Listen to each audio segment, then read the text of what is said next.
Ilmu tasawuf adalah ruh sekaligus juga sebagai berlian atau mutiara. Mutiara. Mahal sekali. Sebab kalau kita melihat sabda Rasulullah sallallahu alaihi wasallam, "Ala inna fil jasadi mudghah, idza salahat salaha jasadu kulluh, wa idza fasadat fasada jasadu kulluh, ala wa hiya al-qalb." Beliau bersabda, "Ketahuilah sesungguhnya di dalam rongga tubuhmu ada segumpal darah. Apabila segumpal darah itu baik, maka akan baik seluruh panca inderanya. Tapi sebaliknya apabila segumpal darah itu kotor, maka akan mengalir kotoran kejahatannya itu kepada seluruh panca indera. Ala wahiyya al-qalb." Ketahuilah yang dimaksud segumpal darah itu adalah al-qalbu. Qalbu manusia, hati manusia. Jadi hati inilah yang akan mewarnai ucapan, tindakan di dalam keseharian manusia. Betapa manusia dipengaruhi oleh kolbunya. Maka dalam ilmu tasawuf yang esensi dalam diri kita adalah ruh atau kolbu kita. Panca indera ini adalah hanya alat. Sementara yang esensi dalam diri kita adalah ruh. Tubuh kita ini berasal dari tanah dan akan kembali kepada tanah. Maka sebelum tubuh ini dikubur nanti di bawah tanah, maka panca indera kita ini harus digerakkan dalam ketaatan kepada Allah untuk mengabdi kepada Allah Subhanahu wa Ta'ala. Kalau kita menarik ke belakang, jadi kaum muslimin ini pernah 7 abad menguasai bumi ini.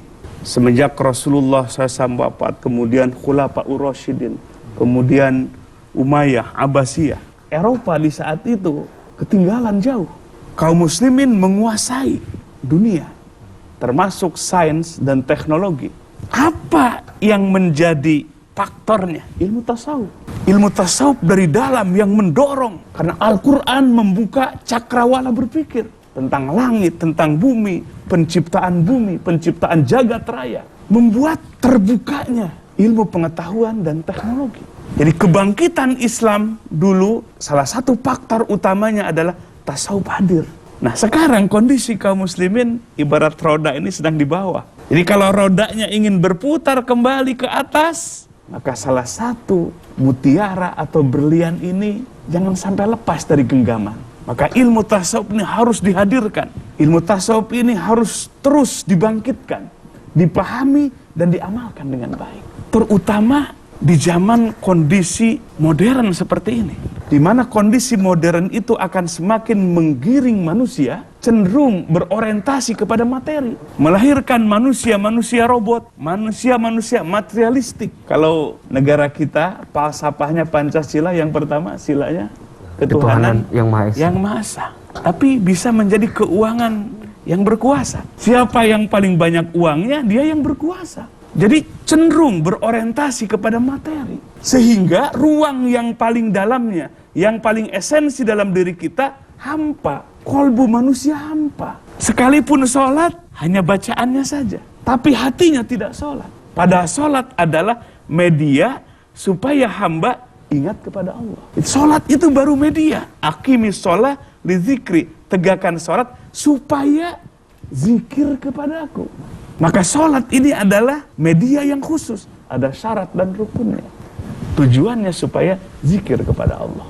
Maka dalam ilmu tasawuf yang menjadi ruang lingkup kajiannya adalah kolbu. Unsur yang paling esensi dalam diri kita. Kolbu inilah yang mewarnai ucapan tindakan. Sehingga kita harus menggiatkan terus. Bagaimana kaum muslimin ini mempelajari ilmu tasawuf, memahaminya, dan mengamalkannya dengan baik. Masya Allah. Ekonomi akan stabil apabila semua tindakan dan perilaku ekonomi itu terbimbing dengan hati yang bertasawuf.